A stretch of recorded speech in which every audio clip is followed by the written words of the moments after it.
North Korea has been hit with a swathe of new sanctions aimed at cutting down the rogue country's cash supplies funding its nuclear arsenal. U.S. President Donald Trump claimed Russia was not providing the necessary support to stop North Korea, accusing Moscow of helping Pyongyang evade sanctions. General Jack Keane said the U.S. should intervene to make Russia uphold the sanctions to avoid sparking a conflict between the United States and North Korea.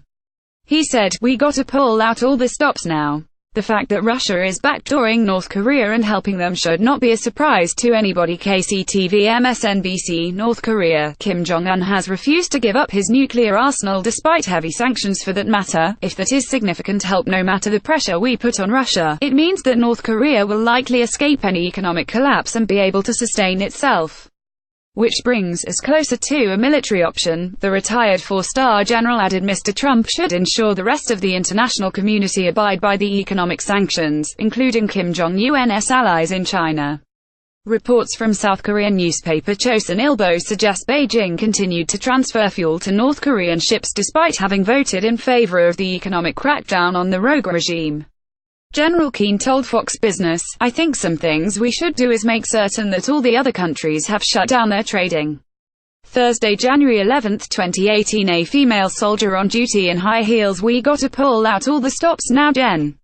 Jack Keane make certain that China is doing everything it possibly can, and if they are not, we should sanction China. Let's take the gloves off." North Korea continues to fan fears of World War III in spite of recent diplomatic talks with South Korean officials ahead of the Winter Olympics scheduled to take place in Pyongyang in February. U.S. Secretary of State Rex Tillerson said the North Korea threat continued to grow, warning the U.S. would be ready to engage in military action should Pyongyang refuse to renounce its nuclear ambitions. Mr. Tillerson said, "With respect to whether Americans should be concerned about war with North Korea, I think we all need to be very sober and clear-eyed about the current situation. We have to recognize that the threat is growing. If North Korea does not choose the pathway of engagement, discussion and negotiation, then they themselves will trigger a military option.